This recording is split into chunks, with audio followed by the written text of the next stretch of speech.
cultural problems. My endeavor has been to find my place in the Muslim community, to bring my children and my family with me. So I told them a good title would be for that, Not Without My Children. Reminded me somehow of the same. When Brother Hammett asked me to give my State of the Convert address, he asked me to give one of these just about every year, I told him, Hammett, I'm tired of giving speeches. I don't want to give any more speeches. Just let me crawl into my corner. Let me just be a regular, everyday Muslim. I'm through giving speeches. He said, well, you know, people are interested in what you have to say, etc., etc. I said, why? I mean, I am, compared to all the rest of the Muslims in our community, I am definitely a square peg. I mean, my point of view has to be probably the most peculiar, most singular point of view of any Muslim in a community. Just to explain to you why I say that, almost everybody reacts that way anyway. Once I was interviewing for a job in Saudi Arabia. I just wanted to go there for a year, take a year's leave the University of Kansas, teach in Dhahran and UPM for a year. And I was discussing this with the dean of UPM, University of Petroleum and Minerals, down in, not too far from here, down in Texas, Houston, Texas. And I walked in, I showed him my resume. You have to put down your family background, your wife's background, etc., how many children you have, your religion, etc., your education. He's looking at my application, and I'm sitting there in front of him. He's looking at it again. He starts looking at it kind of funny. He looks at me, looks at that. Now I'm looking at him, wondering, what's going on here? He said, what's the matter? And I said, I should be asking you. You look very surprised. He said, well, what do you think? How many times do you think I interview people like you? He said, blonde-haired, blue eyes, American, professor, a Muslim, married to a lady from Saudi Arabia. He said, I don't think there's another person that fits that description anywhere in the world. And that sort of presents my dilemma. I mean, my circumstances are so vastly different in my perspective than from almost any member of our community that I feel that, you know, the problems that I face, the issues that concern me, the dilemmas that I try to tackle, my personal struggle is so very different from most of the other Muslims that what difference does it make whether, you know, we know of that or not? Because it really doesn't fit into the general pattern. But nonetheless, Brother Hammett told me that it would not be a bad idea, and hopefully in the effort to serve our community and to serve God, here I stand today. Hopefully, I keep telling Hammett for the last time. I just want to go back and write. I don't like talking so much, especially since I ramble so much. I'm a rambling sort of speaker. Well, so let me begin. I guess if I had to characterize my childhood, I'll try to sum this up fairly quickly, in 2 words. If I was only allowed 2 words to recall my childhood, the 2 words I would use would be, number 1, fear, and number 2, violence. Because when I think back on those days when I was growing up, those were the most powerful feelings that I was experiencing. For one thing, those were just turbulent times in America, the late 60s and early 70s. We had race riots. We had a president killed. We had presidential candidates killed. We had president kicked from office, a vice president kicked from office. Martin Luther King got assassinated. This country seemed like it was going bananas. We had underground terrorist groups. I can't remember their names now, but the one that captured Patty Hearst, the SLA, I think it was called, or something like that, Symbionese Liberation Army. We had the Black Panthers, I remember that. I remember we had the Weathermen. They were planting bombs. They were capturing buildings. People were being killed. In city streets like mine, we had burnings and lootings and race riots and gang fights. The name of my gang, the gang I was associated with, was called the TC Gang, stands for Telephone Company. We used to fight. We used to hang around down by the telephone company. And we would fight other gangs, and people would get hurt. A couple of people got killed. Some got in prison. But they were just extremely violent times. And of course, we always had the specter of the Vietnam War before us every night on television. The endless body counts night after night, hundreds on each side getting killed, body bags taking our young men home. And I was getting ever closer to that age when I would have to be drafted into the Vietnam conflict. So, life was just extremely violent, and it was an extremely chaotic time in America. But the worst violence and the worst fear I knew by far, and I won't go into detail, was the violence and the fear I knew at home. In some ways, that violence and that fear was so much worse because it penetrated so much more deeply and it left scars that seemed so much more permanent than the type of violence and fear that we were facing in our society. In any case, I guess I obtained a very jaded and pessimistic and cynical view of life. I thought life was nothing but suffering and torment and struggle. I came to hate so many things. I came to even hate the virtues. When people talked about love, compassion, mercy, forgiveness, and all the rest of the virtues, generosity, I thought those are just the fictitious fabrications of our minds. Something that we just invent to give ourselves some legitimacy, when actually all human beings are after is money, power, greed, selfishness, lust, their own material benefits. We're all struggling to survive, and we're all beating each other to the whatever we're searching for, whatever we're after. And I thought all those things, love, compassion, they just don't really exist. We just make them up in our mind. Got to the stage when I couldn't even say love.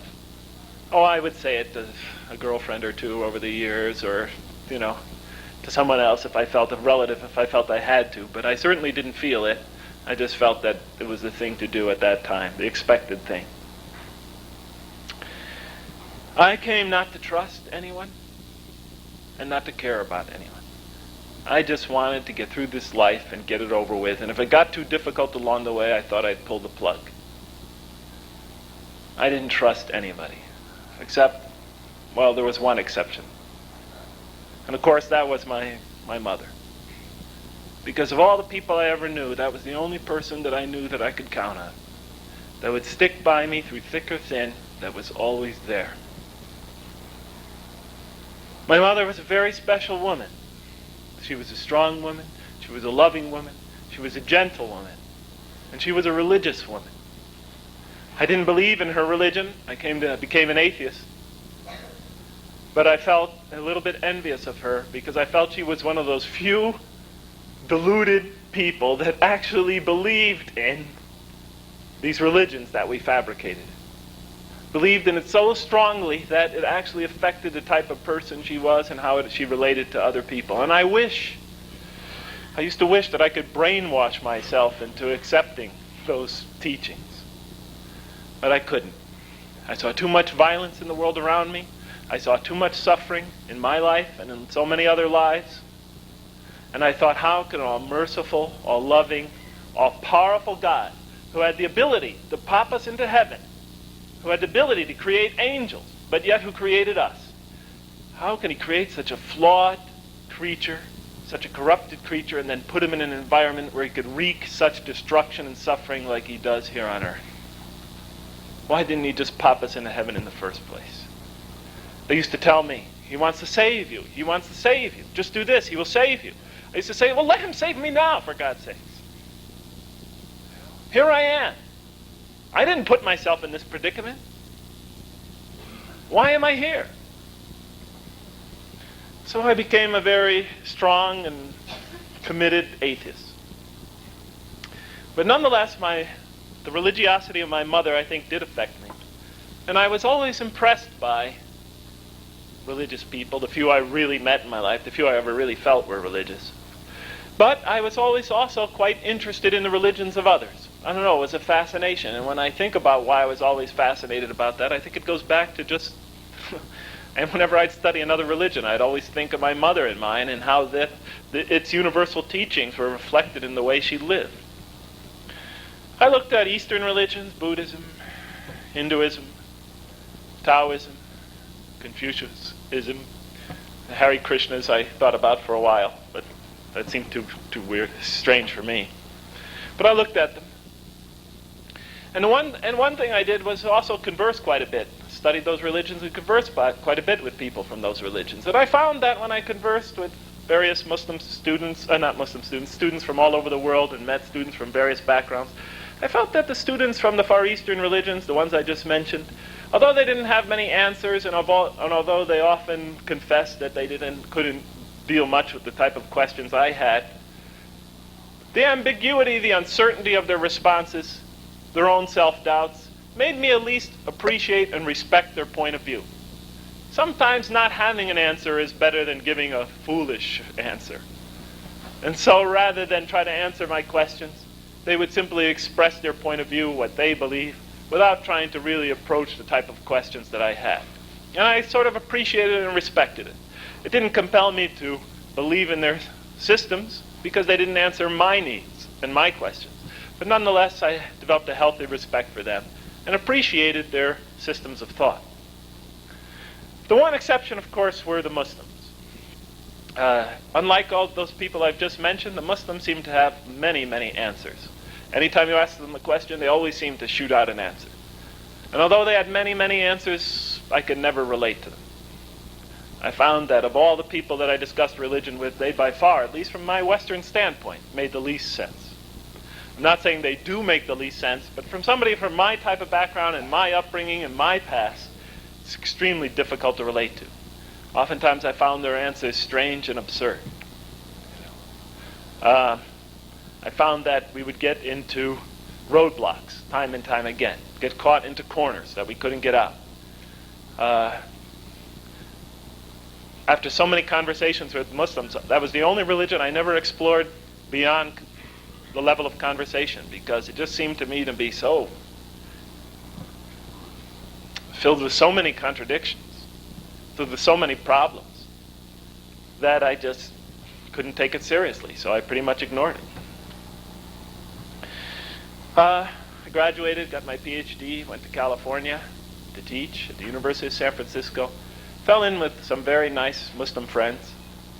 And to tell you the truth, the one thing I have to say for Muslims, and I didn't say what I just said to put down, I'm not saying they don't make sense, they just didn't make sense to me. The one thing I really appreciated about them was their kindness. Of all the people in the world, I really found that the Muslims were, at least the ones I met, truly kind, generous, hospitable people. There was something about them that attracted to them. In some sense, I think it was almost like their innocence, their naivety. You know, other people, when I spoke to them, seemed to understand the questions I was asking and the difficulties involved. The Muslims didn't. There was sort of a naive, almost childlike quality about them. It's like they were unaware of any difficulties with life. They just lived it and went along and got by and enjoyed it. They had a very positive attitude towards life. None of this brooding pessimism that we have so much in the West. It was attractive to me. I found it quite attractive, quite interesting. And I enjoyed their company. I tried to avoid asking too many questions. I didn't want it to ruin our friendships. But finally, with one Muslim family one night, we got into a real deep discussion. And I told them about my problems with life, told them about problems with human suffering, told them about my problems with the idea of God. They asked me why I was an atheist, so I explained it. We'd get into discussions. They would go nowhere, would go down this alley, it'd get trapped, go down this one, run into another trap. Finally, the next day, one of them brought me a copy of the Quran to my office at the University of San Francisco. Put it on my desk. I looked at it. And then I got this. I was told this. You know, I can't answer your questions. Personally, I've never even thought about them. As a matter of fact, I don't think any of us ever really thought about them. But I do know this. If there is at all an answer somewhere to the type of questions you have, I know, and you have any chance at all of finding it, I know you will find it here. And I looked and I just sort of shook my head. And he told me, please, read it. I said, okay, I'll look at it. No, make sure you read it. Because if I know one thing else, you're suffering. And you're confused. And you're tormented. And if you have any hope at all, I think you have it here. And I didn't know whether to be grateful or to be angry. I didn't know whether to be moved or to punch this person. I don't know if I was insulted or somebody was reaching out to me. But in any case, I thought to myself, if the time comes, I'll look at it someday. I don't know what spurred me on, but a few weeks later I did look at the Quran. As I was picking it up, I thought, what a strange idea. To hand somebody a copy of your scripture and say, this is the way you're going to learn about my religion. I mean, think about it. I mean, would a Hindu or a Buddhist hand you a copy of one of their scriptures, just give you the scripture and say, here, this will answer all your questions? I doubt it, because when you think about the scriptures of other cultures, they're so culturally fixed. They so much reflect the culture from which they came, the language, the logic, which might not be Aristotle's logic, which we sort of inherit in the West. The logic, the terminology, the language, the experience behind it is so foreign to you if you come from the West that the worst thing you could do is hand somebody a scripture from that culture. I mean, could you imagine if you pulled somebody from China? This is a true story. Somebody from China was given a copy of the New Testament. And the Christian said, read this, please, and you'll understand the truth. The guy did. Go ahead and read it. He read about 50, 60 pages into it. Then one night at a dinner at the university, when the different foreign students were together, all these Chinese students were laughing over at another table. What were they laughing about? The scripture, the New Testament they just read. They thought it was laughable. Because they couldn't relate to it. It was so strange to them, a whole different perspective. I thought, what a strange idea to hand somebody a copy of the Quran and expect him from the West to relate to this document, I thought, from the Middle East, from 1,400 years ago. And yet, when I picked up the Quran, I felt like somebody had written this for me, to me. You know, every generation of Muslims has felt that the Quran was particularly suited to the mentality of its time. You know, if you read the scholars, they could always tell you how this Quran is particularly suited to the situation and the mentality of the people of their time. Well, you'll find that Western converts to Islam are no different. How many of us read the Quran and didn't have any trouble relating to it at all, felt that it was particularly suited to our mentality? You know, when you read the Quran for the first time, it's a strange experience. It's not like you're just reading, it's like you're communicating with the divine word. It's like you're having a veritable dialogue with the Quran. It seems to anticipate your moods, your situation, your anxieties, your fears, your problems, and start addressing those right away. And then you start reacting to the verses. And then the next verses seem to pick up your train of thought. And then you start reacting to those. And the next verses seem to anticipate your reaction and keep taking you along as if the author somehow knew the direction you would go. Page by page, line by line, the Quran seems to be anticipating the direction you're going and responding to that and taking you in a certain direction. It's almost impossible for me to describe how others have felt that communication from outside my culture. But for those of us who have become Muslim, through our reading of the Quran, that was a dialogue, that was a communication that takes place at the deepest level of being, deepest, truest level of being.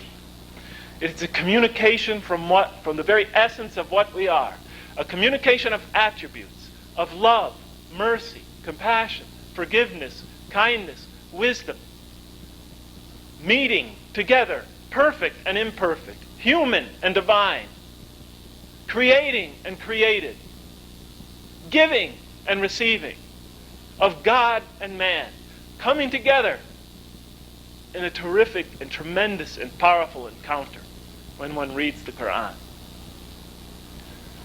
How many of us who read it for the first time when we were adults, as Americans, recall that experience? What's the first question you have when you pick up a scripture?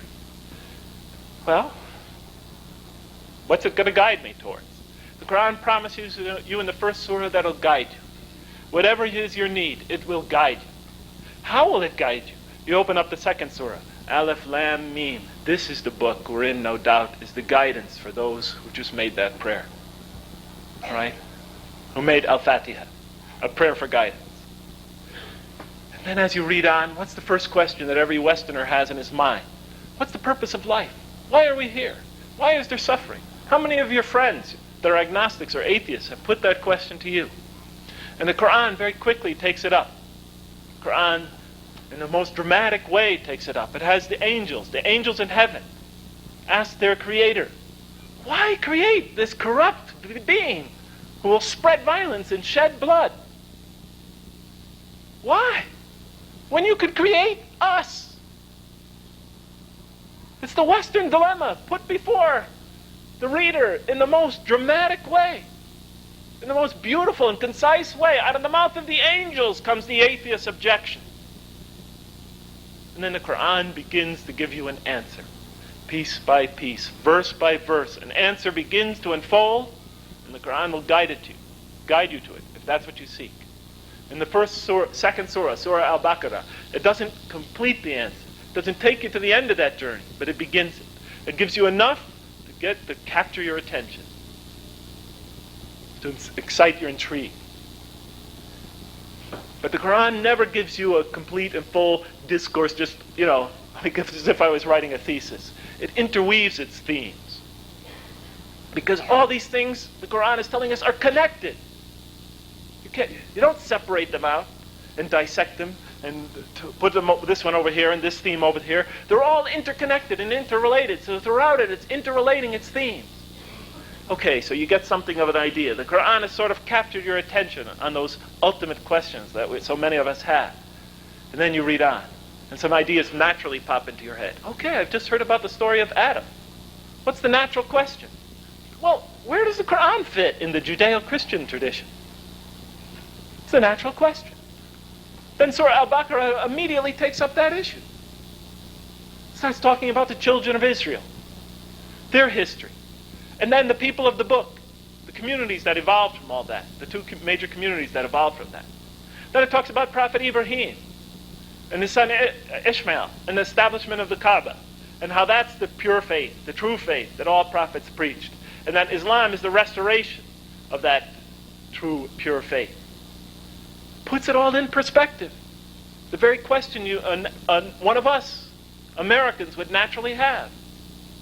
And then we would naturally ask, once we get that general idea, well, let me see now. What about all those things I hear in the news?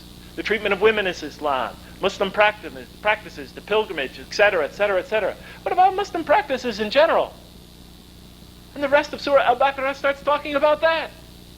Men's and women's roles, families' roles, rules and regulations, fighting in a just cause, not committing aggression, etc., etc., etc. There's no compulsion in religion, and on and on. Right? The very type of things that would naturally come to a person's mind when he first approaches this religion are immediately put forth for him in the second surah. By the end of the second surah, he's already obtained a fairly good knowledge of the direction that Islam takes towards life. He's obtained a summary knowledge of the faith. Of course, many questions have arisen. He'd like to know more, he or she. More details, perhaps. He'd like to see things elaborated on. The rest of the Quran will elaborate on those details, on those themes. The second surah, the third surah, will talk primarily about the history of religions. In fact, I don't know, I can't remember now. What was the third surah? Al-Imran. We'll talk again about the subject of Islam's place in the religious history, and also about fighting in a just cause. The fourth surah will talk largely about women's issues and families' issues. The fifth surah will come back to the question of the people of the book, how they corrupted the religion and how Islam came to purify and perfect religion and restore it to its proper place. These themes will be interwoven throughout the Quran as you go deeper and deeper. It'll give more and more details. The stories will get lengthened. The stories of the prophets will become Langston.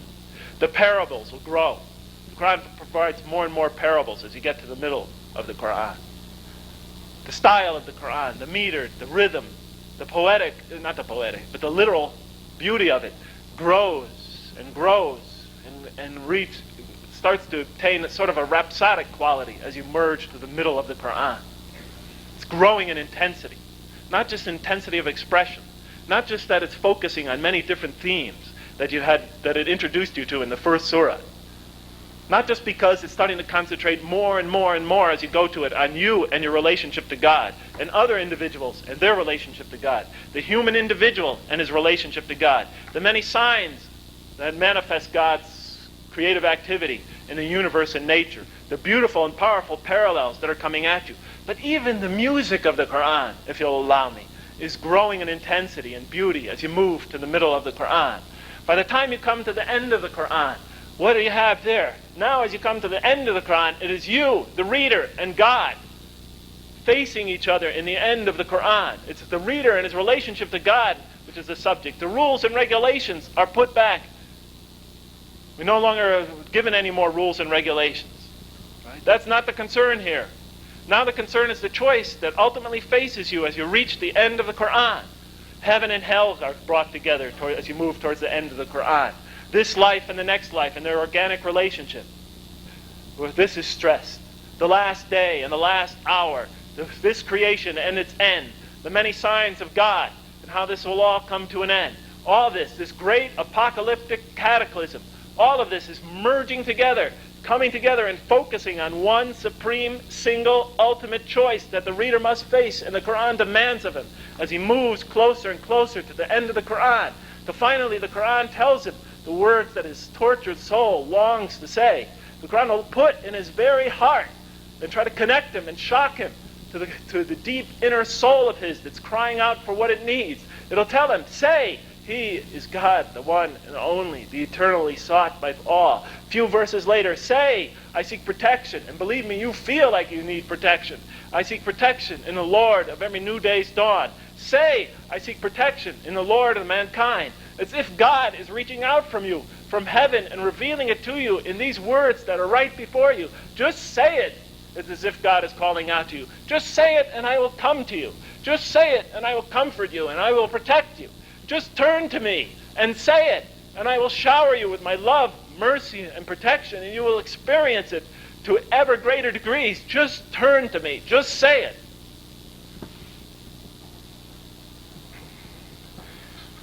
What time is it? 12:21. Many of us have reached that point and have faced that decision and stood on that bridge of indecision. Have stood on that bridge of indecision between acceptance and rejection, between our worldly needs, deliberating between our worldly needs and our ultimate needs. Many of us have been frozen there. Not a believer, not a disbeliever anymore, just suspended at a point where we just couldn't make a choice. Many of us have known the agony of that indecision. Have tossed and turned at night, looking at the ceiling, have thought about our sanity, have wondered about our future, have been haunted by those verses.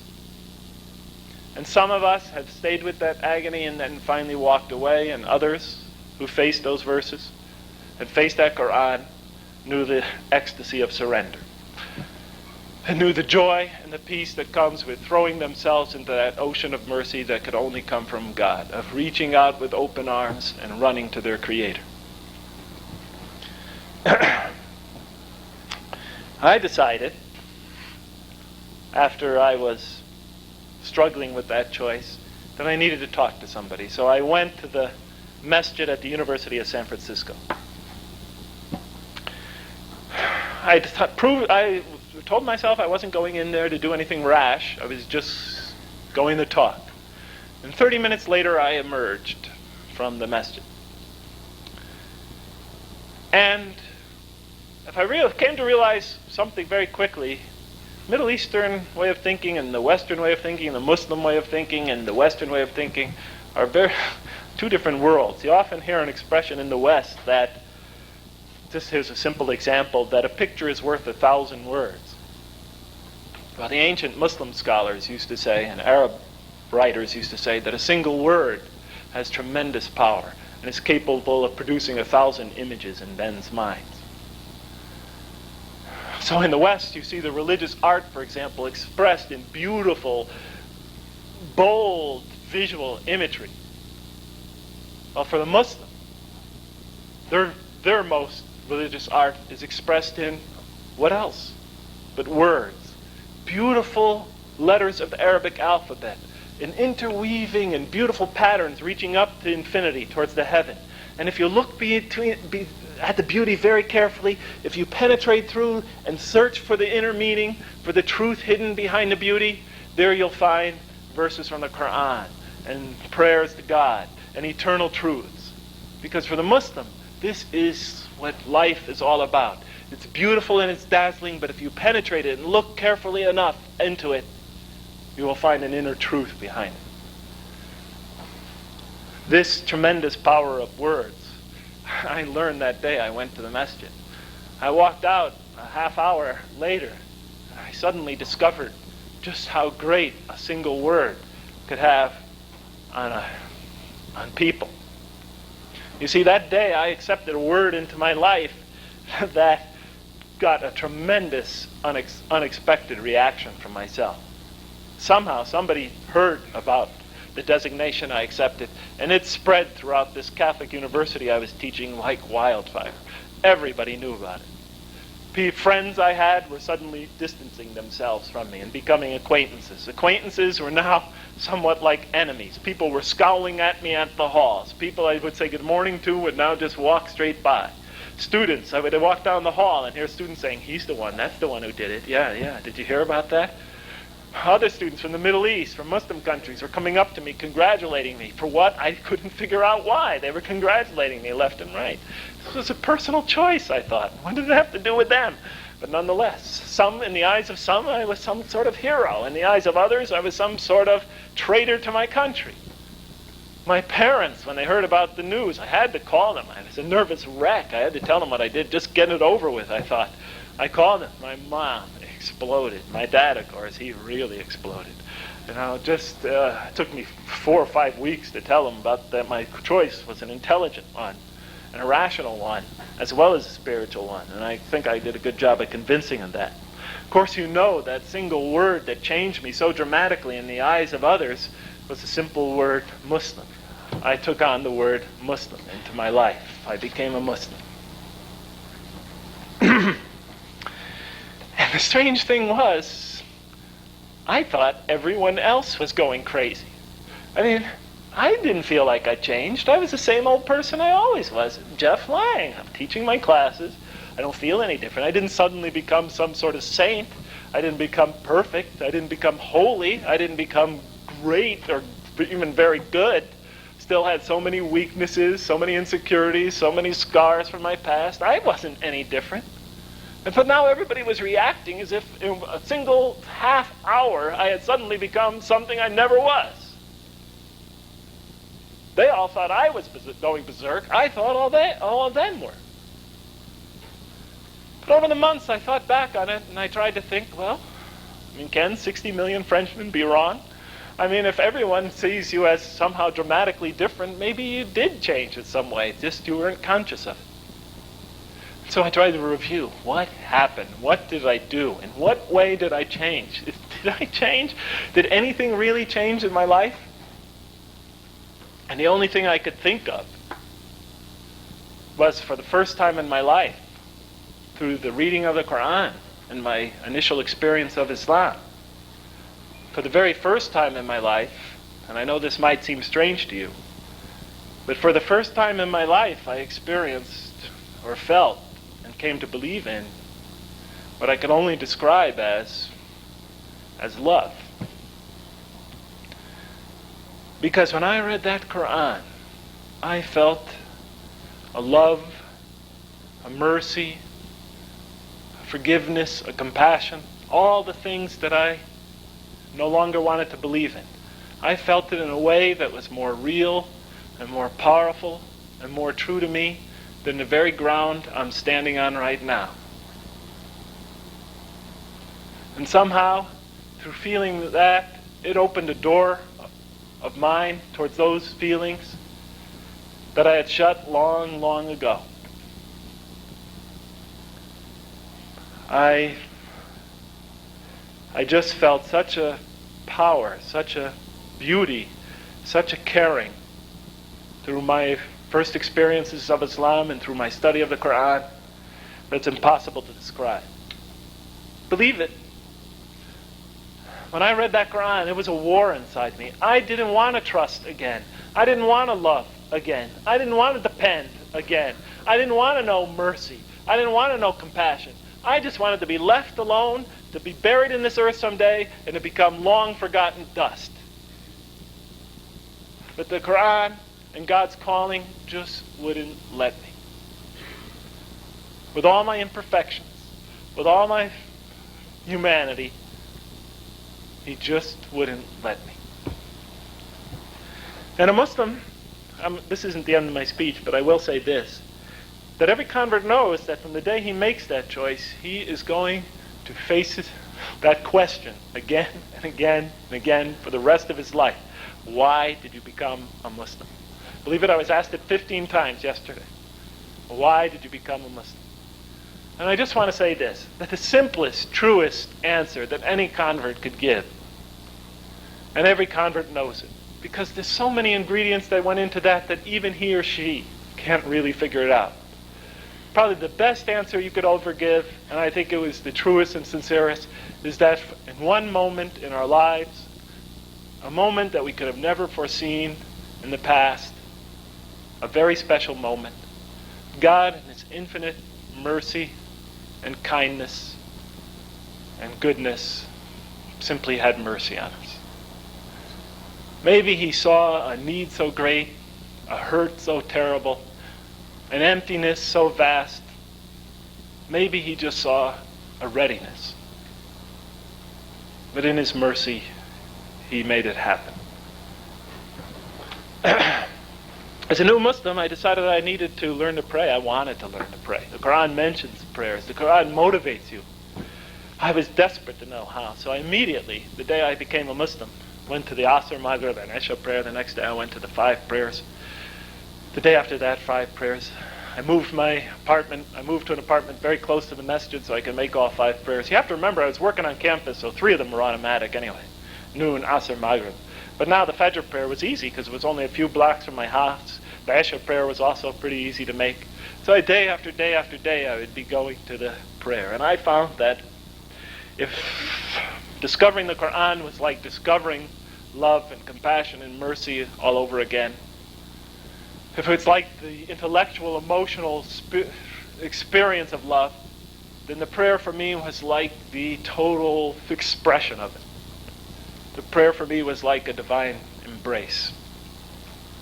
It was intoxicating. It was beautiful. It was like nothing I ever experienced before. There were moments when I cried and sobbed so deeply when I prayed. It just was so moving. It took me heart and soul. One brother who saw that I used to come to the Fajr and the Maghrib and the Isha prayer day after day after day, said to me, "Brother, take it easy. I mean, why do you come to these prayers? The recitation is in Arabic. They're a little bit longer than the others. So you have to stand there longer. It's in a language foreign to you. And especially since it's in a language foreign to you, why do you possibly come? When you don't even really, cannot even translate what you're hearing right away." And I told him, "I don't know, brother," but I just responded just instinctively. I told him, how come is a baby comforted by his mother's voice? He doesn't understand the words, but somehow it's a voice he's always known in a distant past, and that's always known him. When he hears it, even though he doesn't understand it word by word, he gets the feeling, and he gets the emotion, and he gets the comfort. There were other features of going to the masjid that were also extremely important to me. For one thing, in the masjid I could see Islam worked out and implemented on a community level. This was extremely important. We would fight and argue about issues and try to work out an Islamic lifestyle in America. It was like going through the Hijra all over again, when the Muslims had to face this challenge and that challenge, and we would get out our books and we would read and research and deal with this problem and that problem, and I could see it on a community level and then listen to the Quran. This was a powerful experience and a great learning experience. Quran was a place of learning for me. The masjid. I would listen to the discussions we'd have and go back into the libraries and dig out volumes and volumes and volumes in Tabari's history and Sahih Bukhari, Sahih Muslim, go through, look up the works of Ibn Taymiyyah, the great four scholars of these, four great scholars, most of whose works have been translated into English, legal scholars, and dig through those. And we would discuss and discuss and discuss. And in that supercharged intellectual environment, I was able to learn a lot. It was a real growing experience. And the masjid was even more than that. It was a place of refuge for me, a place where I could go and get away and get my spiritual balance again. And it was also a place of tremendous peace and support, community support. For me, the masjid was my life. Well, a couple of years later, I got married to a lady from Saudi Arabia. And as the dean said, I think I'm the only male American Muslim, blonde-haired, blue-eyed professor that's ever accomplished that. I didn't realize it was such a big thing then, but now I do. It was a beautiful experience. My wife and I would drag her to the masjid quite often. And it was just a wonderful experience to have my wife there and the two of us committed to God and to each other in the masjid night after night, listening to the beauty and the power of God's call to mankind. It was like something I always wanted but never thought I could have. Never even thought existed. And then we began having children, one right after another. A year later we had our first child, Jamila. Telephone. And it wasn't long before, there we were, Jamila. I was holding her in my arms, and my wife was in the masjid, and we were all praying together with the brothers. My wife was the only female there, and Jamila. And then a year later, Sarah came. And then it was Jamila and Sarah, Jamila crawling around by my legs, and Sarah in my arms. And then about a year and a half later, 2 years, Fatin came. And then it was Fatin in my arms, and Sarah and Jamila clinging to my legs. And that was just... I couldn't have asked for more. That was the greatest moment in my life. But little by little, we ran into trouble. When my wife and my children began coming to the masjid, my daughters, a lot of the other ladies in our community became anxious to come, especially the American converts. And a lot of women started coming to the masjid. Not a real lot, but 4, 5, 6, and it became an issue in our community. A lot of brothers really, for one reason or another, just didn't like it. One time, and it mushroomed in all sorts of ways. One time, 2 ladies, a daughter, well, she was a student actually at the university I was teaching, and her mother came to the masjid to ask about Islam. They were actually interested, maybe possibly in converting. They came to our masjid, knocked on the door, the brother opened it, saw 2 women there, and slammed it in their face. They walked away and they never considered Islam again. One of the brothers just got really infuriated by the fact that my wife and my daughters and all these other ladies were coming to the masjid, even though they were praying in the back line, in the usual sort of the universal style. He threatened one time in a loud voice in the masjid that if he saw another woman in the mosque, ever, he would personally throw them out bodily. Well, my wife ignored it, but a new American convert didn't.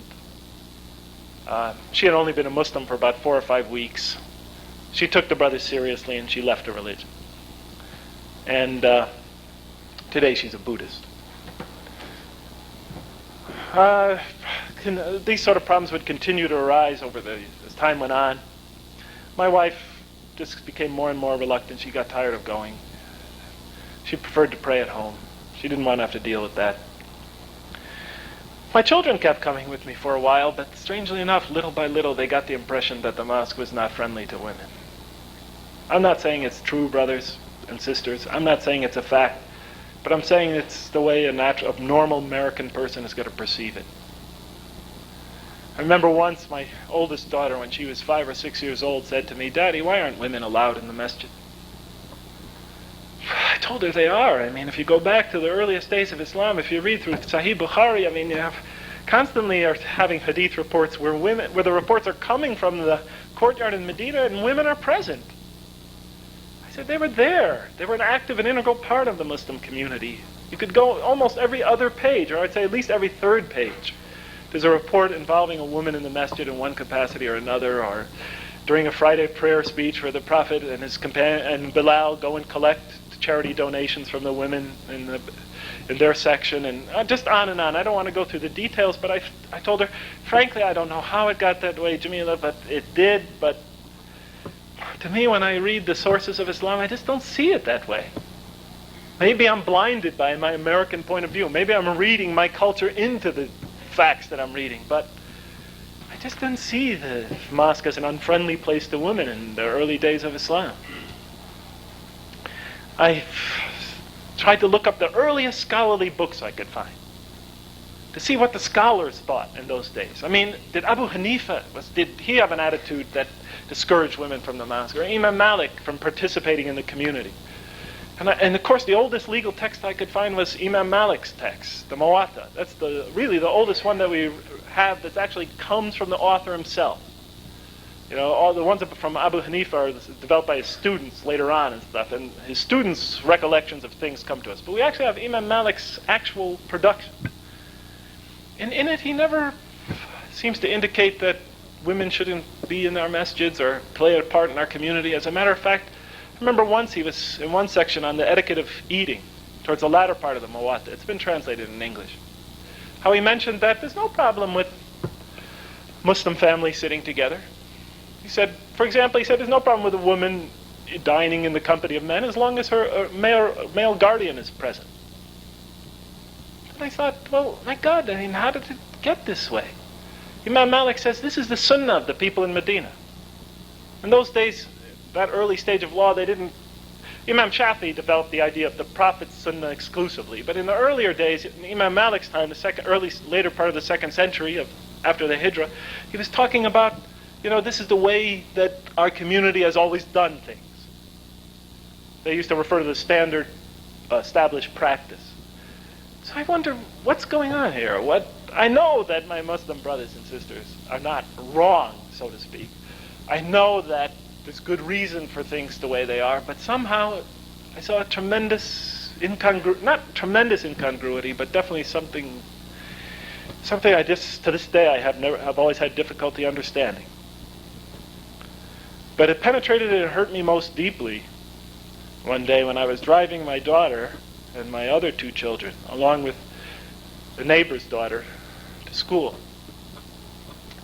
And the neighbor's daughter said to mine, Jamila, what church do you go to? Jamila didn't answer her immediately. I don't know why. And then the little girl began, well, I go to my church. And my church is a very nice church, and it's over here. And my mommy and daddy and I, we go every Sunday, and we sit there, and we worship together. And I love my church, and my church is one of the most best things in my life. And she kept on talking about my church, my church, my church, my church. And what a central part that was in her life. And then she asked Jamila, and Jamila, what's your church? And Jamila responded, my daddy goes to the mosque. See, by that time my children, because of their perception of things, they no longer wanted to go to the masjid. And I was now going alone.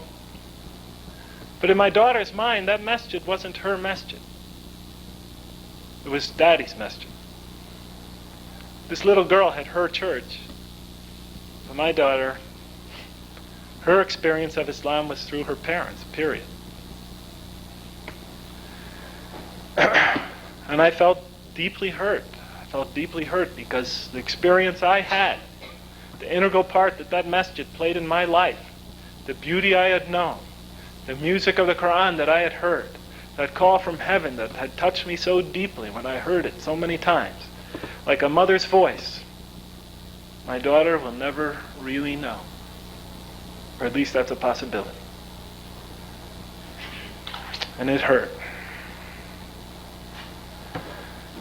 When I went to Saudi Arabia to teach, I took my daughters to Mecca and Medina. And they loved it. Because we went as a family.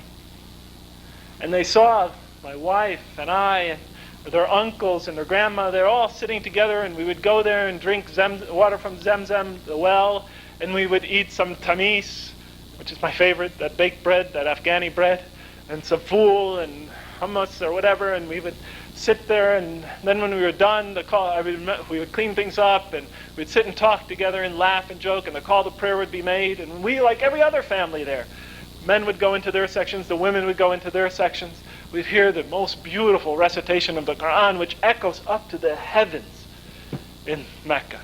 It seems to reach clear on up to the sky. And we would listen to that, and my children just used to love that experience. Daddy, when are we going back to the Kaaba? When are we going back to Mecca? When are we going? And we went many, many times. And they made Umrah with me. Well, they just followed me along. And they thought that was such a cool experience. And that was the saddest part about leaving Saudi Arabia, because when I left Saudi Arabia behind, there were a lot of things I was happy to leave behind. But I knew I was leaving behind an experience for them that they so desperately needed. And for some reason or another, couldn't have in America.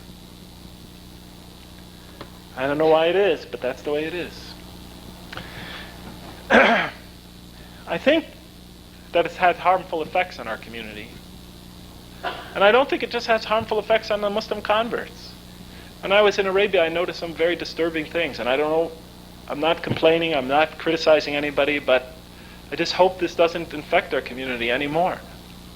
When I was there, for example, we'd all be at the beach, all the faculty. There'd be 400 Muslims along the beach with their families. The call to prayer would sound, the Asr prayer, Maghrib prayer. 99% of those Muslim men, I would even say 100%, got up when that sound of prayer was called, and they would go to the masjid and go attend the prayer. And I'm sad to say that maybe 5, 6 women got up and went. Now, I don't think women are less religious than men, because I grew up in a Christian background, and the women, by far, are the most intensely religious in the Christian community. And in many other religious communities as well. I don't think women are less inclined towards spirituality than men. But for some reason, I don't know what it is, women felt less inclined to go to the masjid. Almost as if they didn't feel it was really theirs, like my daughter said. Why aren't women allowed in the masjid? Who knows? These are just reflections. I'm not making an argument. I'm just presenting perspective. I don't want to get into a long argument about fiqh. You could have Dr. Jamal Badawi do that. Brother Hamid just asked me to explain my ups and downs, the positives and the negatives. These days, my biggest worry is about the future of my children, their religiosity. This is my biggest worry and biggest concern. And I've had to take some drastic measures to do something about it. I mean, the Quran says to us, as parents, as believers, save yourselves and your families from a fire whose fuel is men and stones. Save yourselves. And I have to save my children. As I say, I want to go to paradise, but I want to bring my children with me. And inshallah, I hope we make it. But in any case, so what I'm doing is I decided to do 2 things. Through 3 of the prayers, I have to pray at school. I got to pray at school because I'm at work then. But for the Fajr and Isha prayer, I could be at home. So I try to be home during those prayers to lead my family in the prayers, night after night after night. So my children, if they can't experience or don't feel comfortable in the institutions of our community, at least will feel comfortable in the institution of our family and feel affected by the religion there. If that's the only closest thing they could have to the type of experience I had, I have to do my best to grant them that. It does mean that I might have to miss going to the masjid as much as I would like, as much as I would long to. But my children also have needs, and I have to take in consideration my daughters. Another thing, since they don't have the learning experiences I had, they don't have the same opportunities I had for learning, I sit with them right now 2 nights a week, and we just read through the Quran. We begin at the beginning. We've already begun. We're moving through it, one passage at a time. As my daughter Jamila says, Daddy, at this rate, we're going to not finish it for 2 years. That's okay, I said. Just ask whatever questions you have. Let's go along the way. And invariably, I'll read a passage, and they'll talk for an hour, asking me questions. What does this mean? What does worship mean? What does sealing the hearts mean? How does that happen? Why does God do this? Etc., etc., etc. Sometimes I don't have an answer, but I at least want to get them thinking and discussing and living up here in their mind the religion, not just in the form of prayer when I pray. I want them to have those dual channels of faith that I was so lucky to experience as a Muslim convert, male convert.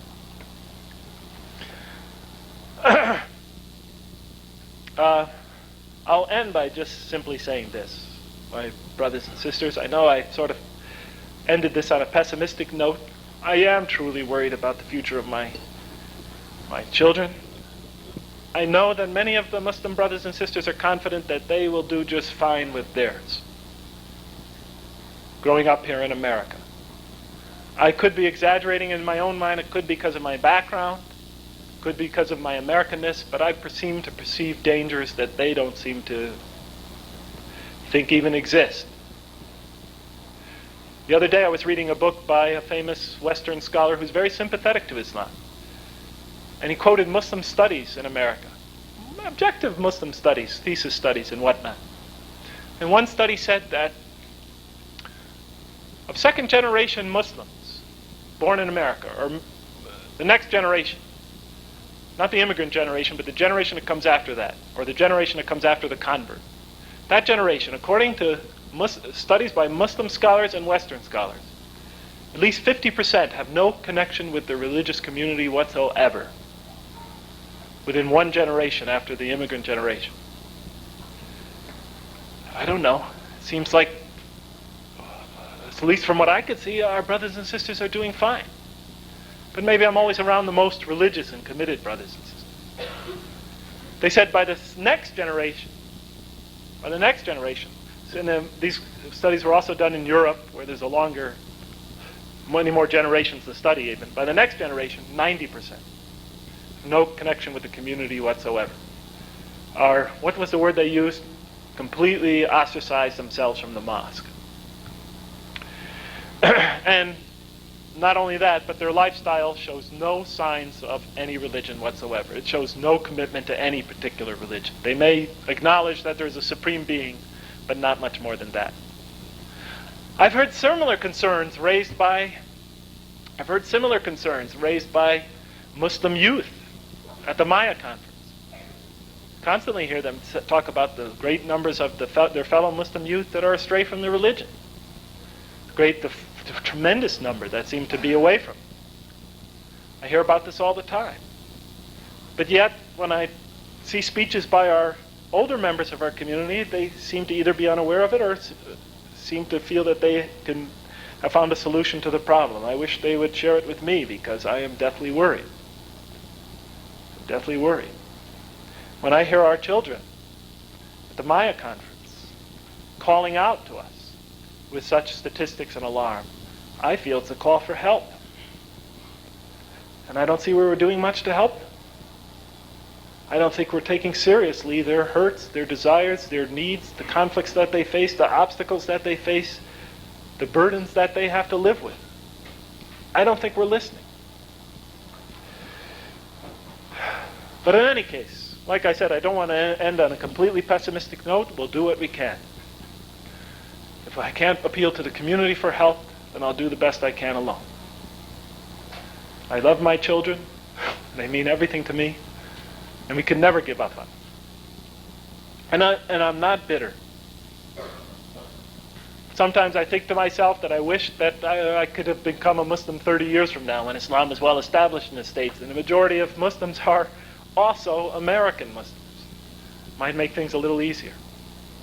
But then I think again, and I'm glad that Allah has chosen to make me a Muslim during this very difficult time, because with the greater the hardship, I hope and I think the greater the reward if we respond to it correctly. And yes, it's been difficult at times. There have been tears of joy and tears of frustration and tears of spiritual cleansing. But all in all, I am grateful to God for having made me a Muslim. And secondarily, I am grateful to all my Muslim brothers and sisters who have tolerated and been patient with my peculiar and sometimes strange point of view, who gave me the opportunity to share with you my perceptions, even though I know that sometimes they differ very much with yours, who gave me the chance to learn and to experience this faith on a community level in a very intimate and involved way. And I suppose my only regret, if I had one, is that my daughters might not share that same experience that I had. But, ultimately all of us Muslims have to never lose faith and trust in Allah, and we have to always be confident that that the way Allah does things is always for the best, even though it may not seem that obvious to us. And with that, my fellow and much loved fellow believers, may Allah's peace and mercy be upon you all. Assalamu alaikum wa rahmatullah.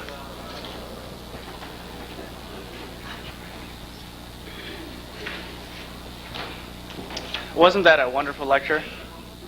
Takbir. Takbir.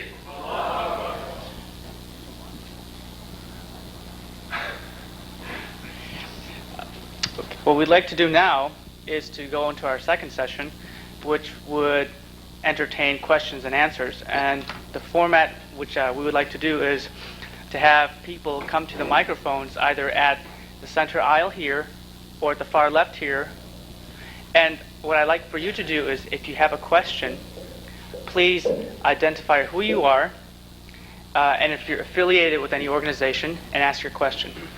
If you have a comment to make, please make your comments extremely brief, a couple minutes, and so we can move along and give those of you who have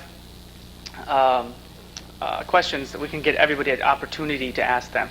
So with that, I see a gentleman over here. Please go ahead. Walaikum salam. First of all, could you go over the format again, what you want me to do? If I have a comment or question?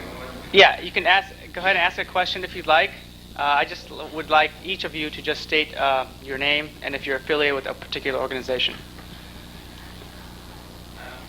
My name is Amir Al-Rahim, and I'm a Muslim affiliated with all the Muslims in North America. I have strong feeling to what Brother Jeffrey said. In fact, I couldn't believe that somebody could explain my feeling the way Brother Jeffrey did. Maybe I took a few steps further than what you did.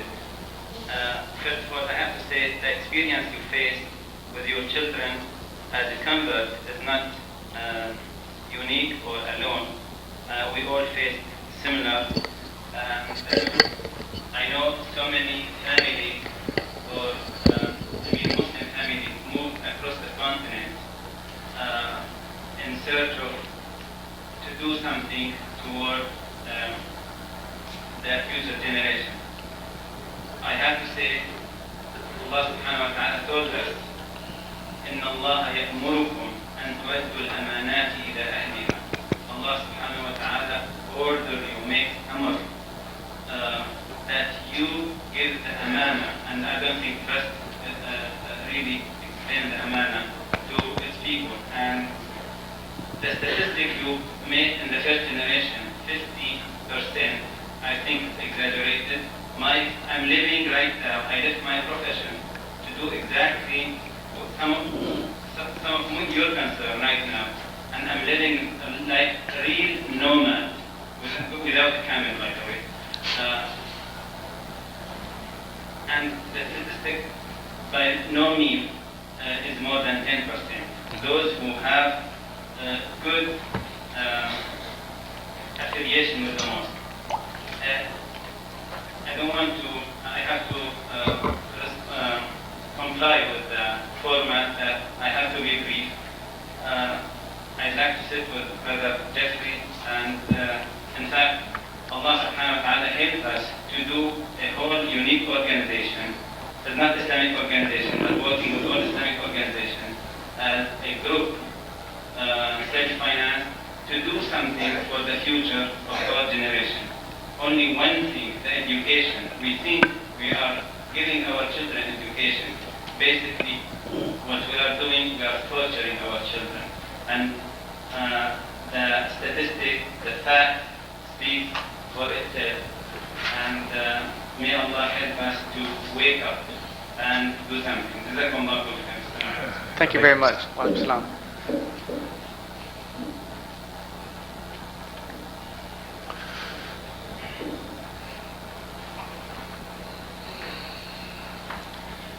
While he's fixing the mic, I just...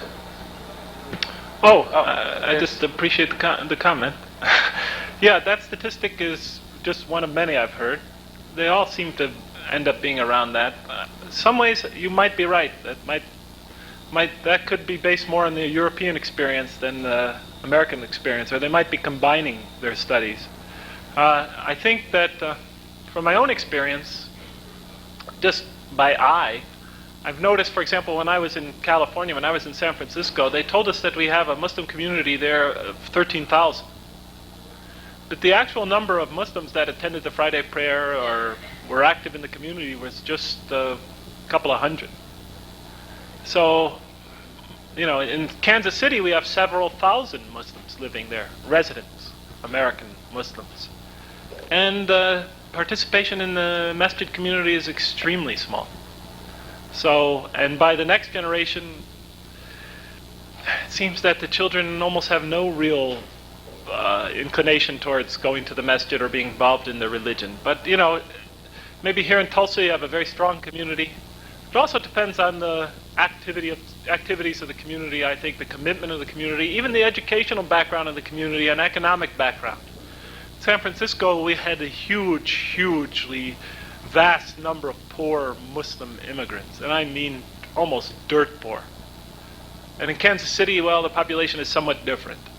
But in any case, I think a lot of that depends on that. I've seen in the European studies, for example, the majority of European Muslim immigrants are laborers. I think that their situation is quite a bit more difficult than, say, the position of immigrants who are professionals. And really, I think America has gained tremendously from the brain drain from the Middle Eastern Muslim countries.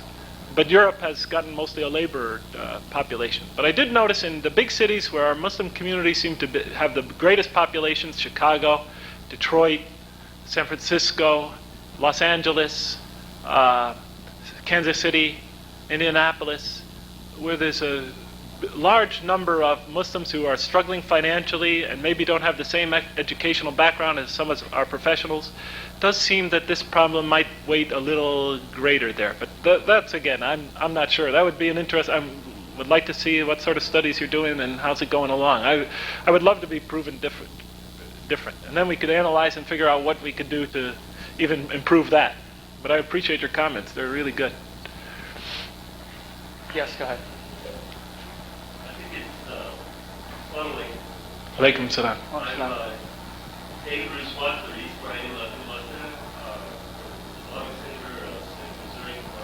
Missouri. Can you speak up just a little bit, please? Okay. I'm a new convert to Islam for about the last year, and I spent this last year in deep study strengthening the knowledge, understanding, and acceptance of Islam. I've studied religion all of my life. In fact, in the late 60s, early 70s, I deliberately gave up my career ambition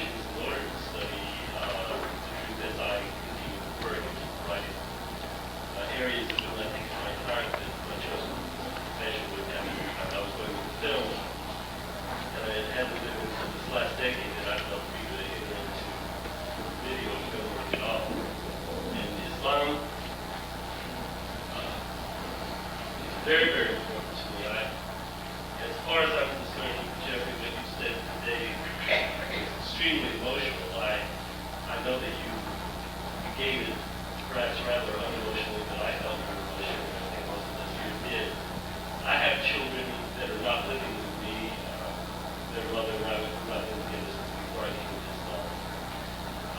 In that household, I've been concerned for their safety or somewhat because she was a violent individual from the inner city. However, she's good to them, and I'm finding that as my sons come with me to the masjid, she exhibits varying degrees of resistance letting them come. And their home life with her is good. She's a good mother, and it's probably not that much different from what Muslim young people experience in their own homes with their own mothers, except for perhaps what she's teaching them with regard to religion, because she goes to my father's church, the church that my father pastors. He's a Southern Baptist minister. And so there's a pull on my children in this regard. At any rate, the biggest pull I do not feel is probably,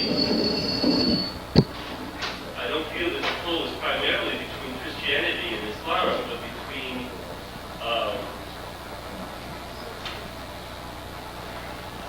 Allah and the idols that they worship in the home. She set up an idol in the home that they worship pretty incessantly. And in Christianity, we were warned about this idol. We have prophecies from Isa, since leading to John the disciple, that there would be an idol called an image of the beast that they would worship incessantly. And it would cause them to begin to think and do like them, put a mark, as it said, in their forehead and in their right hand. In the Old Testament, they were told to wear the mark of Allah in their forehead and their right hand. They began to wear scripture and going to confront us on their forehead and right hand, but that's not what they meant. They meant that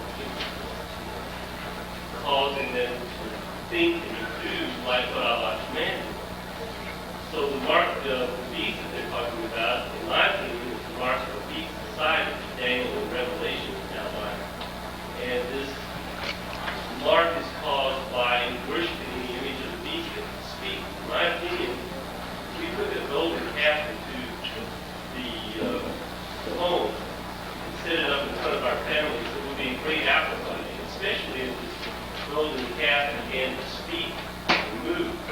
And if this golden calf begin to transform itself into beautiful landscapes, or beautiful women, or beautiful men, or a variety of stories that we can watch, I would think that that golden calf would become very, very worshipful. I'm sorry to interrupt you, but because of the lack of time, I would appreciate if you can finish up your point or ask a question.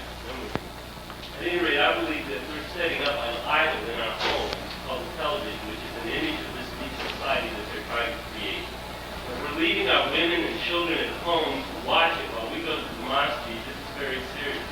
I also, I'm appalled at the idea that there are Muslim men who are still outraged at women coming to the masjid. And I approach this question both with knowledge of the deed and sunnah as well as just an American perspective. And it's, obviously almost an unforgivable sin, especially when a man can incur the wrath of Allah in all probability for destroying the faith of a Muslim woman and allowing her to, become turned Buddhist as a result of what he said. We've got to be serious here in America about what we're doing, what we're saying. We have to be more serious than the Christians and the Jews because they've lost. All of their conservative families have lost their children. I've seen it over the last 30, 40 years. I was born in 1952, and I've seen a great deal of change in Christian societies that have allowed television into their homes, that have kept the teaching of Prophet Isa, peace be upon him, that they still did have. And I'm saying that can happen to us. Allah can choose different people, we're told. And I just want to encourage our brothers and sisters to help us find the answers and help us identify the problems. Staying clear and to not let these things happen to our women, our children, or ourselves. And one of the first things we have to move from our home are the islands that we give our undivided attention to, or another word, worship. And other than that, we have to get serious about the Sunnah. And the Sunnah does not tell us that the women are not supposed to... I'm sorry, sir. We have to encourage them to come to us. And we have to take down the walls. That's not Sunnah. And we have to return to the Sunnah, not only worldwide, but particularly here in the United States where we are. This is where our responsibility is. We're struggling all over the world to return to the Sunnah. And here, where we've come together from all our nationalities, we have an abundant opportunity. Thank you. Thank you for your comment. And I'd like to once again remind that because of lack of time, if you don't have a question, just please make your comments brief. Thank you very much. I have a question here I guess came from the sister section, and I don't see any, I noticed that there's no sisters behind this podium, but I would encourage you to ask your questions, or otherwise give them to me on a card if you can. The question is, what advice would you give to the young third-generation parents, meaning parents who've been raised here in America, who have immigrant parents, and who are now, after they see how their parents struggled through Islam, and how they see their experiences with Minna and so forth, what advice do you give to them as opposed to different advice you would give to their parents? Oh, third generation Muslims? I think it would be really second generation. Second generation that are parents of children? Are there people like that in this audience? Oh, that's interesting. I think well, like I said, it's sort of an individual struggle of mine. I would advise sort of the same thing that sort of the same type of thing I'm doing at home. I think it's proved to be very good. This 2 Quran or Islamic studies programs we have every week. Originally I told them it would be 15 minutes, but they liked it so much they won't let me go. They keep me there an hour each program. And those discussions are very important. I want my children to learn what's in the Quran. And I'd like to get them involved in the prayers. I think if we could get them that's how every convert starts, right? The Quran and the prayers. Once you get those going, then you get motivated to do so much else. And that's exactly how I got this idea with my wife. We were sitting and talking one day, and I'm thinking, I said to her, I'm worried about our children. I mean, what is going to make them be real Muslims? What's even going to motivate them? What's going to happen to them? They just think prayers is some sort of exercise that mommy and daddy go through, and that they sometimes participate long, up and down, up and down. I remember my daughter was explaining it to a friend of hers. Yes, her friend got nervous when they saw myself and my wife praying. Her friend, and she said, no, it's okay, watch. They're going to go up and they're going to go down and up. But to them, it's sort of like a physical thing, and it doesn't have the same meaning to them. I really was worried, so I told my wife, now wait a minute, let me try to think. I wasn't born a Muslim. I was born in a non-Muslim culture. I was confronted with all these influences. What worked for me to motivate me to get involved in this faith and to work at it? Well, the Quran. I read the Quran. By the time I was through, I was desperate to do whatever was necessary to get more of the feeling and the beauty and the power that Islam has to give to us. So I started praying and etc., and then I did this and I did that and I got more books and I learned. But it began with the Quran. So I said, let's begin with the Quran. And that's what we do. We take them through it very carefully, very patiently, very slowly. And we encourage them to pray with us. And this seems to be really it's amazing. I know it sounds trite and simple, but it's beautiful the effect it seems to be having. I'm really encouraged. I'll let you know the next time I come down here how it's working out. If it fails, I think it's only going to be because I get lazy. Because the children, they seem to have an unquenchable thirst. And they're still at that age when they're anxious to to know what daddy thinks. 10 years from now, they'll think daddy doesn't know anything. If they're, or at least typical American children don't. But right now they're very anxious to know what I think. What are my ideas? What do I write about? What do I think about? And we get in very lengthy and in-depth discussions, and they exhaust me sometimes. So I would encourage that. I would encourage that regardless of what generation we are. I mean, I'm even worse off than you guys are. I'm of no generation. I mean, I'm just a convert. Or Yes, yeah. Revert, as they like to say, but I prefer convert because most Americans can relate to that concept quickly. Go ahead, sir. Yes, sir. Alaikum salam. One of the things I like to do is to invite people to this. Every time I try to do this, I face up with the question of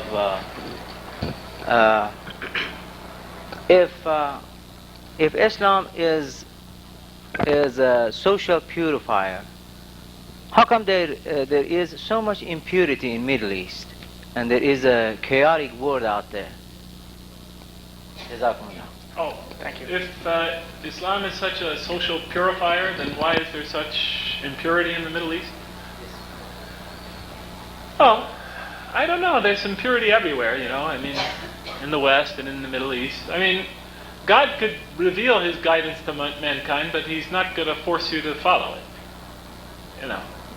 I think you're probably referring maybe to the political corruption that exists there, the corruption that I found, for example, when I try to do business in the Middle East. You have to, I mean, if you don't, or if you're not ready to give bribes and to use connections and take advantage of certain situations, you know, you're going to really get frustrated trying to do business there. At least I did.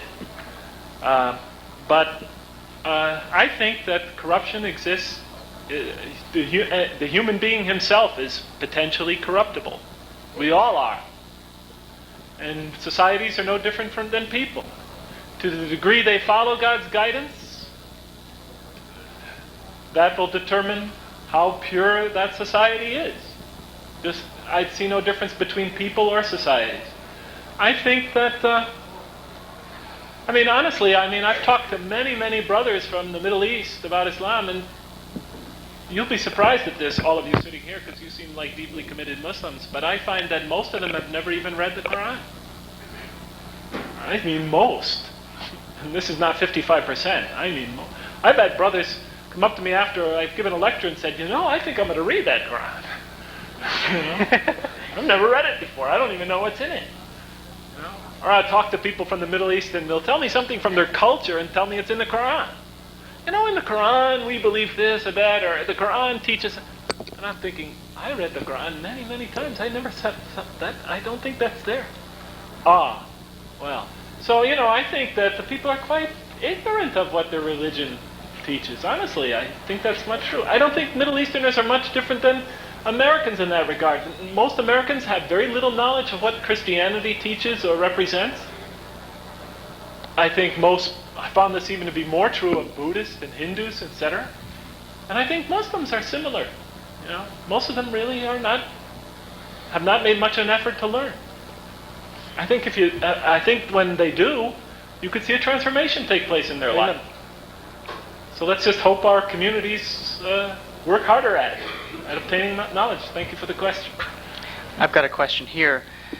Question is, I'm a high school student. I meet teachers and students every day that seem like potential Muslims. What is your advice on how to approach these people without seeming pushy, so that they're drawn away instead of coming toward Islam? Yeah, just try not to be too pushy. I don't know. You know what we do in our family, and this seems to help. This is just personal advice. I certainly wouldn't want to hold myself up as a model. But this is just as one Muslim to another. What we do, our family does, is when the Eid comes, we bring cookies to school, children dress up, they bring gifts to the teachers, etc. When Christmas comes, we always have to explain to them that we don't celebrate Christmas, that this is not one of our religious holidays. Our children do not want to draw Santa Clauses.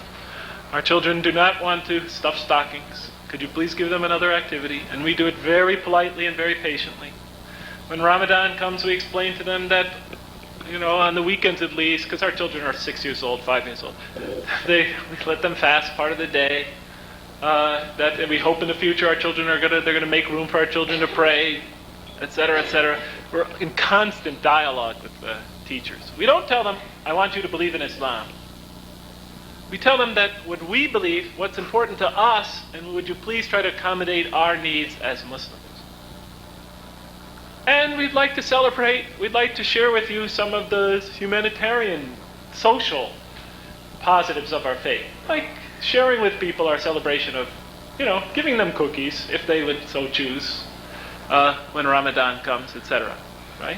And things like this. I found that through that continuous communication, they became extremely interested in Islam. Once you show that you're willing and ready to represent your faith and talk about it without asking them to embrace it, and you use such opportunities like the ones I just mentioned, and we need to do that anyway, to express your religious point of view. They're very anxious, not all of them, but many of them are very anxious to know more.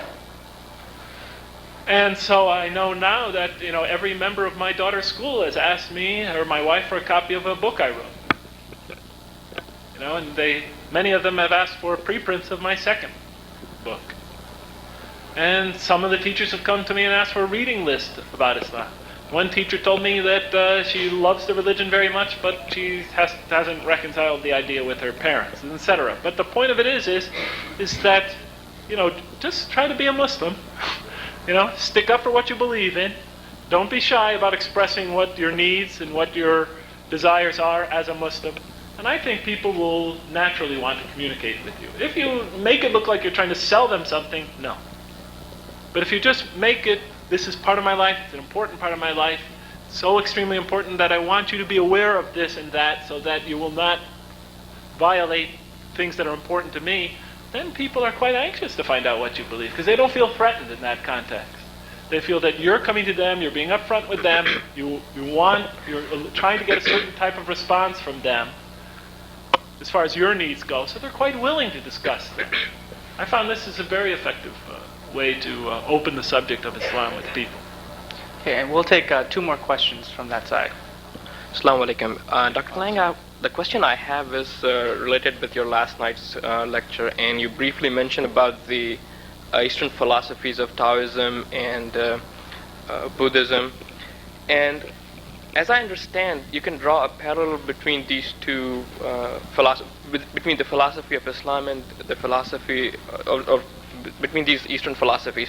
Now, you said that the only thing that was missing from these philosophies were the concept of God.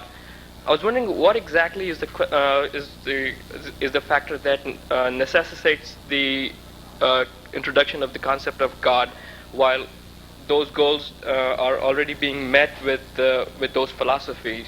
Well, I can't say what matters for all people as far as that goes. I can only speak about me personally, why that was such an important concept. Like I was just saying today, I grew up with a very pessimistic, cynical view of life. And I thought that there was no God.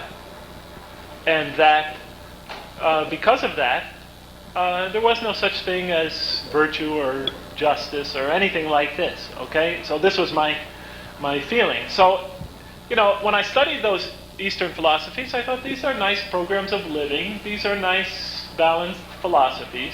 When I studied them from a philosophical standpoint, I felt that they preached many of the universal golden rule that all religions seem to advocate. But if they couldn't convince me that the idea of God was not in itself a contradiction, or if they just obscured that issue entirely, then there was no need for me to change my perception. You see what I mean? I understand. If there's no God, and they have a nice idea or way of thinking about living, or a nice sort of formula for living, that's great. So, first of all, I know most people aren't going to follow it. Second, there's tremendous suffering in the world. It's not going to relieve it, because most people won't do it. The only thing that's going to make most people, change their way of living is because they believe they have to. And the only concept in religion that's going to force people to reform themselves and to kill themselves to live a better life and to strive to do that is because they have something at stake You see what I mean? And for me, that would be the idea of God. Without that, these would be just nice systems, but frankly, there's no reason why I should go to it. I already have. I didn't think I was a terrible person. I didn't think that, but frankly, for me, if there was no God, this is just a nice invention by human beings. Could work for some, couldn't work for others. No reason really to get very into it. Not only that, they're from a foreign culture. I couldn't adopt that foreign culture's perspective. Why should I bother? I'm not American. You know, it's like asking me to adopt the I'm not arguing with you. It would be like asking me to adopt Nietzsche's perspective. Well, I mean, that was his idea. It has some compelling features, it has some flaws, but why really waste the time? You know, you can't base your life on somebody else's opinions, you know. So, without God, it's just another man's opinion, or a people's opinion. Something they formulated. And, you know, fine, there's no major reason why I should be compelled to embrace it. You see? So, if a religion really couldn't come to terms squarely with the idea of a God, right? A creator, a source for the existence of this universe and our being here, I wasn't really, I just wasn't moved. I felt it was nice, but there was no major reason to embrace it. Does that make sense? Definitely. Thank you. Okay, thank you. Assalamu alaikum. My name is Muhammad Bad. I am from Houston, Texas, and I'm associated with Darul Arqam full-time school. I'm the superintendent. Thanks for Dr. Lang for his presentation. I really was listening to him with two thinking in the same time. One of them is from the point of adult education, how he himself developed the attitude of learning and exploring, maybe without a hafiz or without a sheikh, or taking himself an attitude of the way an adult should teach himself or should learn. This is the way I was listening to him. This is my personal perception. The second one, as a person involved in child education, who really will be listening, be very attentive to the needs of the child. To make my point clear, we went through a long process in Houston to materialize the full-time school. Everybody blame us why we don't have a full-time school, but once we developed full-time school, I found the response is not as it was expected. And we met a lot of problems from the adults, from the mothers, and from the rich. The rich said that we cannot give you our children because your school is not that fancy, as good as the public school system. And that was one solution, even though we have beautiful mosques, alhamdulillah. The mothers and the fathers were unable to convince their children because they're already out of their hand. The kids no longer listen to their children, to their parents, because that's the way they've been brought up. They left them for some time, that to the point that even the parents started to fight with each other because one wants to take the kids to the school, the other doesn't want because the school has yet to be tested. I think the point I'm driving to is the problem we are facing is not in children education, it is in adult education. I feel strongly, after going through this experience in Houston, that the way we teach adults is no different the way we teach children. All of us as adults became very dependable on the sheikh and on the hafiz. We cancel our minds. We became, sorry to say, puppets in many ways. The first negligence that we will be accountable for is the education of our daughters, the education of our wives and our sisters. This is one of the most neglected. I come every time to the lecture and learn, and my wife will go to the babysitting and take care of the children. Or, since the kids will cry all the time, they have to go outside. In another way, there is a major negligence. We have to put points someplace. I see the time is over. Thank you. I Thank just you want very to much. bring the attention of adult education, and I will use Malcolm Knoll expression, the neglected species. It's very important. Thank you very much. I do see a sister standing up here, so I'm going to allow her just either one question or a very brief comment under a minute. I just have a very short little comment.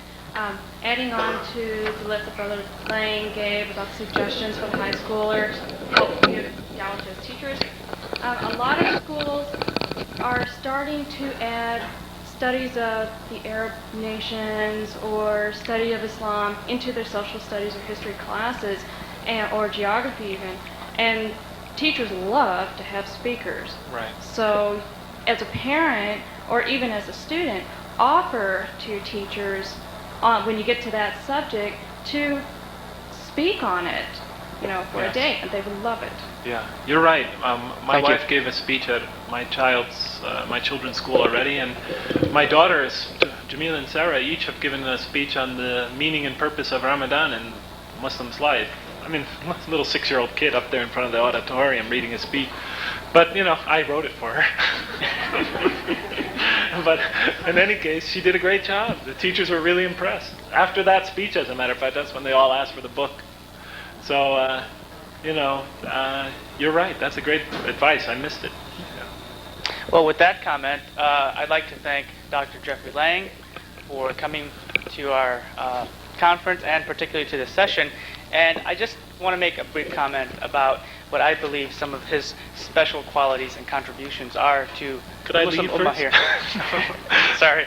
I just think that it's very, very important to have Dr. Lang's his own impression of what a Muslim goes through in terms of conversion, because many of us take our own religion and culture for granted simply because we developed it from our own parents. And to see somebody go through a spiritual transformation like he did just makes me feel like, wow, I wish I went through some of that, because I was just kind of born with it and I just kind of took it for granted. So I think that's very special. And also the point that he made about how family as a whole should study their religion and different aspects of Islam is so crucial, because oftentimes you send the kids to one place, the brothers and the parents go, or the adults go to this person, and the women sit at home. And I just think that it's very important that you pointed out that if you learn together as a family, it's very special, not only in terms of knowledge, but psychological and mental, because you feel as a family that you're developing. And I want to thank him for pointing that out. It's so important and crucial. Couple of comments. You've all received these comment forms here. Please fill them out. And what's more important is write the comments in which you think the conference or the session that you attended or saw could be improved, or the things that you didn't like and so forth. We would really appreciate them, so the next time we can learn from you. One final thing, Dr. Lang has written this book. It's out there on the tables. I'm not sure the price, but if you'd like, please purchase it and come over here and he can sign them for you. This is your opportunity. This is your opportunity to get a autograph. And we're going to have Zuhur prayer at 1:45, and then we'll break for lunch from 2 to 3:45, and the next session will be at 3:45 with Dr. Jamal Badawi. Thank you for attending, and brother here has one more announcement. Assalamu alaikum. Many of our brothers and sisters asked about the food, and that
First one was I was undergrad, junior undergraduate. And every time I hear you, I have to give this book back. I didn't buy it. But every time I hear you speak, I always get something spiritual out of it, as opposed to, say, fiqh or something. And I appreciate that. I think that's very important for you to bring out issues such as women and be able to articulate this, because I think it's so true. Well, It thanks. really is, especially the family aspect. I always feel like I'm standing up here isolated and alone. I think that, you ever hear the idea of the silent majority? I Yeah. think you have the Well, silent I don't majority know. aspect, so They're not communicating to me. continue to feel and speak out like that.